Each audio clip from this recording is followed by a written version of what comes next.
Welcome to the Blue Cafe. We offer stories of infidelity, betrayal, and redemption. Please like and subscribe. Cheers. Now, on to today's story. My world is falling apart. Advice. Yesterday I, 31 meters, came home from work and my GF 30F for over 10 years with tears in her eyes said we have to talk.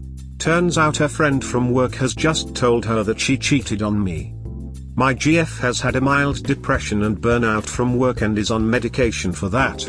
Just a few weeks ago she told me after starting the meds she has lost her memory every time she went out drinking. It has happened 3 to 4 times now and we agreed that it's time to start being more responsible with the way she uses alcohol. She is not drunk and those occasions have good times between them. So back to what happened. A few weeks ago there was a big event in our city that ended with a concert. She wanted to see the show and went with a few of her work friends.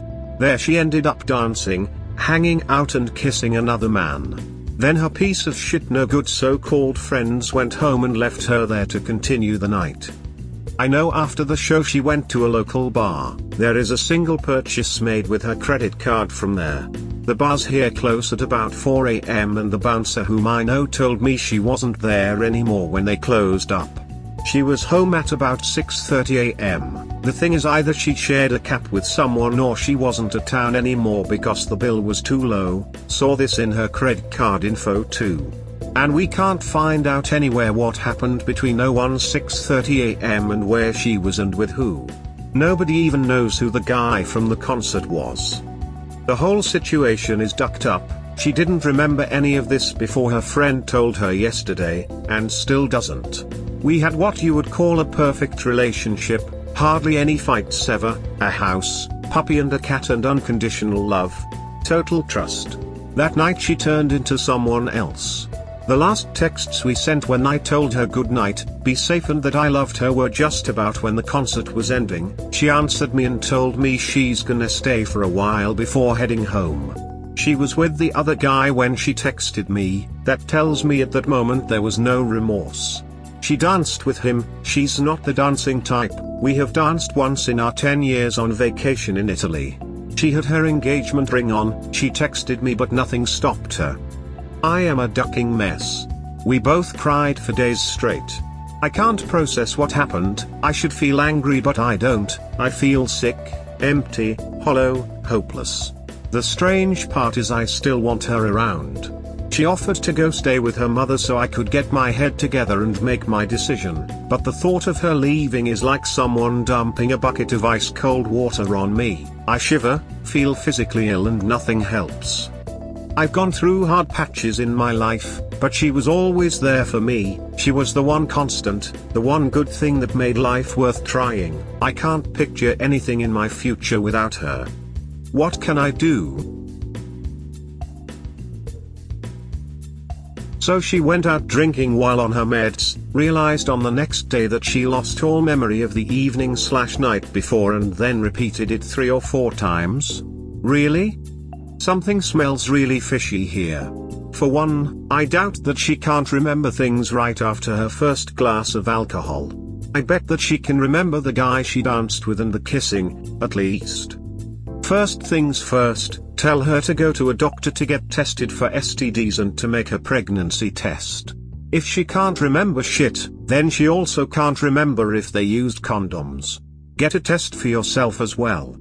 Then just take time for yourself to process what she did and to find out how you feel about it. Take your time. Well, yes, ain't people stupid? The drinking culture where we live is ducking stupid. Most people has to get shit-faced to have fun. But this one, the things I'm having difficulty in dealing with, this whole thing could have been avoided.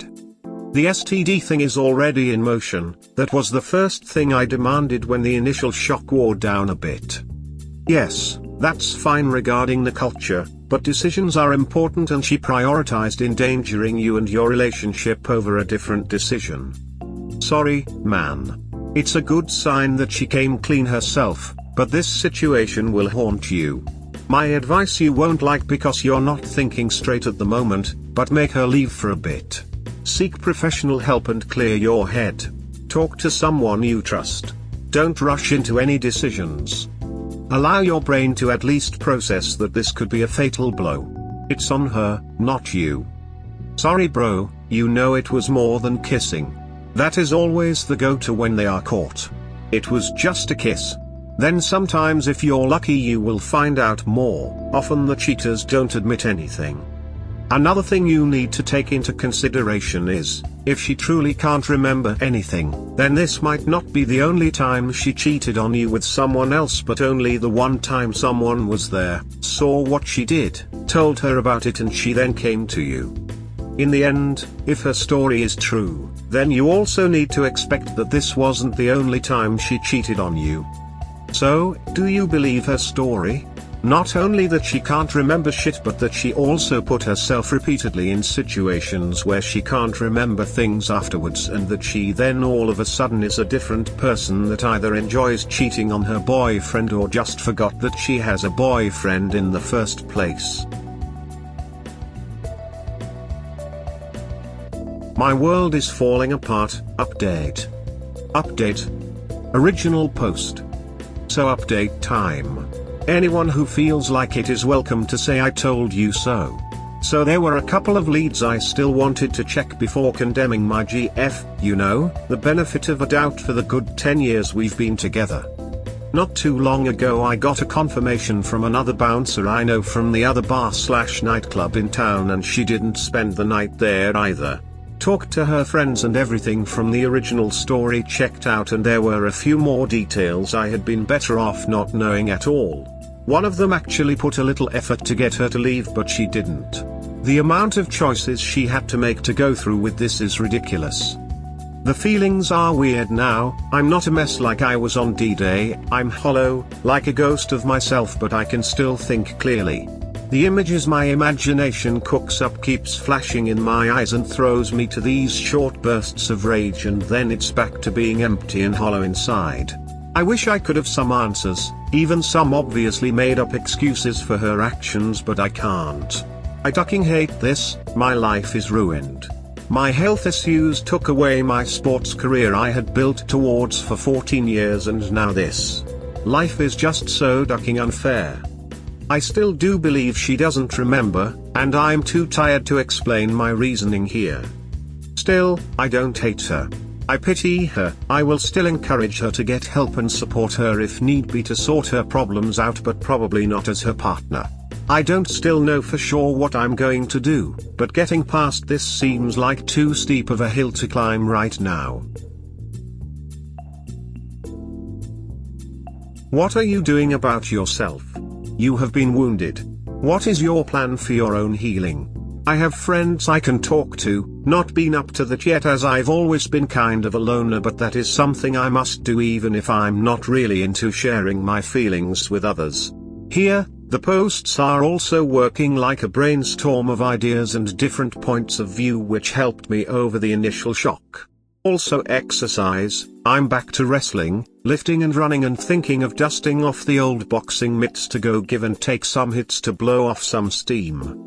I feel with you. I may have an idea what you can do to get a better grip on your emotions and the healing process. I will write a diary. This cannot replace therapy, but can really help. It helped me. Writing a diary can give you a designated time of the day to deal with what is going on. Then you focus on the emotions and thoughts and you write it down. The rest of the day you put those thoughts away with the idea that later you will work on them. This way you do not just ignore them, but you do not let them dictate your day. Just pushing them away prolongs the healing process. You can way better monitor your healing process. If you fall back into dark place and think you are back at square one, then you reread what you wrote and you will see there were a process. You can do it just on your own, even when no one is accessible. You can work actively on your thoughts and emotions to get to a better place. You can reread what you wrote some 2+ days before. Categorize your thoughts into helpful/constructive, not helpful/destructive. Focus on constructive thoughts. But you can also work on destructive thoughts. The destructive thoughts you can reformulate into constructive thoughts. Play with them in your mind. But there is an important rule.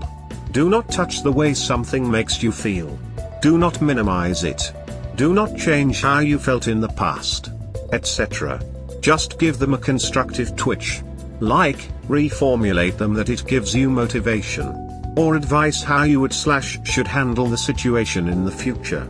Try to learn from the past. Be realistic and not too hard on you. An example: I feel like a worthless fool, that she could betray me for so long. You formulate it: I feel like a worthless fool, that she could betray me for so long. But now I see the red flags, now I know what I need to look at. This will most likely protect me in the future. This helps you to not stay stuck in that bad mind.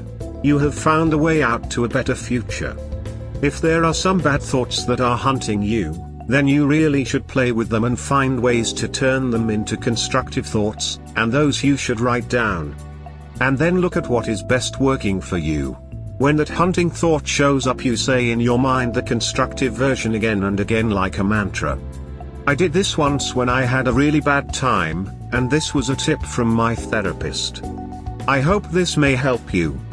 I wish you all the best and stay strong. And support her. Question: my friend, who's supporting you? Why not better look for yourself instead?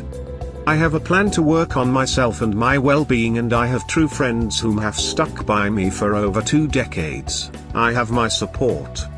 In first aid training, one of the first concepts taught is to check for danger. It is safe for you to try to help the injured person. If not, you're more than likely to add yourself as another causality. Before you decide to stay as a friend and try to help her, you need to assess the danger to your well-being. We hope you have enjoyed today's episode. Please comment, like and subscribe. Cheers. Have a wonderful day or night, wherever you are.